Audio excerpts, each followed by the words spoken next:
Atau ketemu lagi di jalur hati. Omongin aja biar kamu plong. Oke, kali ini ada salah satu pertanyaan dari Sobat THB yang mungkin agak sedikit berbeda ya. Sobat THB ini nanya gimana caranya sih berhenti ngerokok.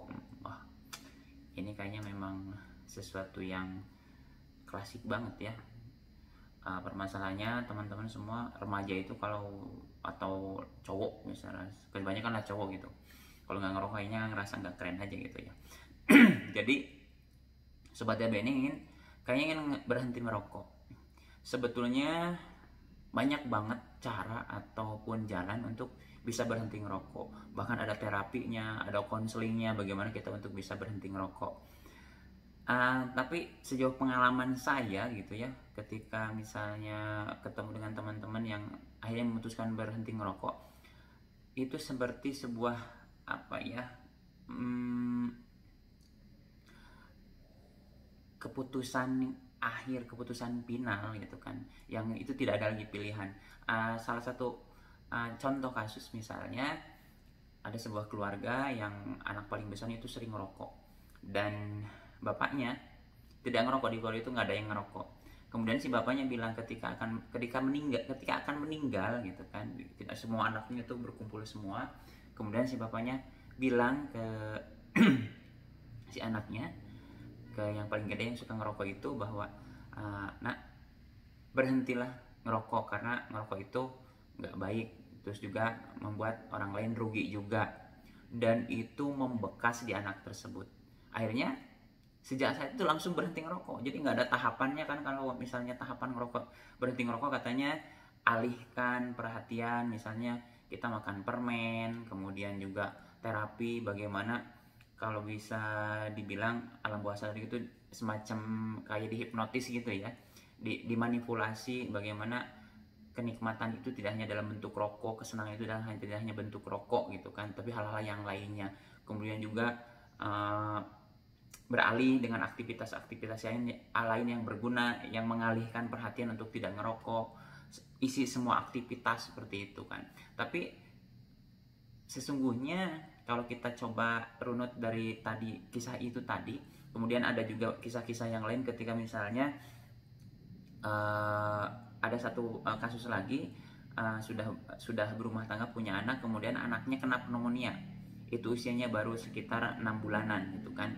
Dan rumahnya kan memang ya katakanlah rumah yang tidak terlalu besar gitu.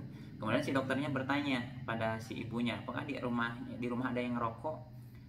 Dan si ibunya bilang, melihat ke suaminya, suami saya ngerokok. Dan si dokter bilang, anak ibu kena pneumonia karena terkena paparan asap rokok dari suami ibu.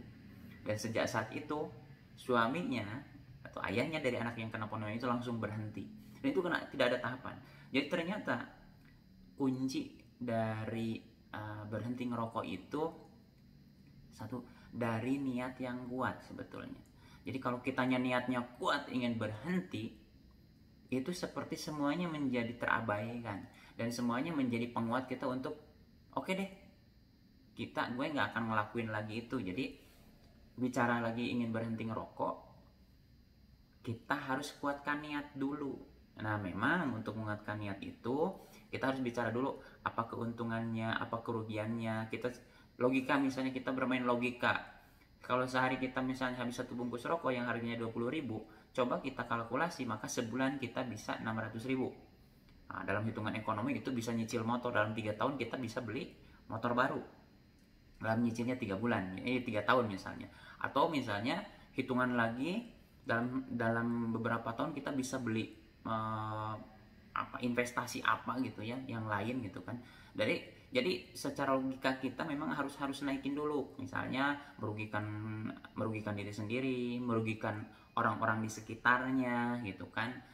Even misalnya banyak yang bilang itu duit gue, ingat loh, iya dia duit kita, tapi asap yang kita hisap kemudian dikeluarkan itu membuat orang jadi terganggu. Dan bahkan dalam beberapa kasus banyak perokok pasif jauh lebih beresiko terkena paparan penyakit dibanding perokok aktif. Jadi yang ngerokok, orang yang nggak ngerokok justru jauh lebih beresiko terkena penyakit akibat merokok. akibat paparan asap rokok dibanding orang yang perokok tersebut gitu ya. Jadi logika itu harus dikuatkan. Kemudian juga dari unsur-unsur ekonomi, ketika kita sudah kuat, kita mau berhenti hari ini, kemudian besok atau besok lagi nggak akan bisa. Analogi sederhana sekali misalnya gini, kalau kita lagi puasa, apalagi teman-teman yang muslim gitu ya, kalau lagi puasa Ramadan, kenapa sih bisa nggak ngerokok gitu kan? Padahal dalam hari-hari biasa dia hampir nggak bisa gitu, nggak ngerokok gitu kan. Uh, Jeda 2 jam itu langsung ngerokok. Ini ternyata kata kuncinya ada di niat. Jadi kalau niatnya udah kuat, mau berhenti pasti berhenti gitu kan. Jadi sobat DAB yang ingin berhenti ngerokok, kuatkan dulu deh niatnya. Logikanya mainkan misalnya dari segi ekonomi, kesehatan gitu kan, kemudian juga pergaulan sosial dan hal-hal yang lainnya gitu kan.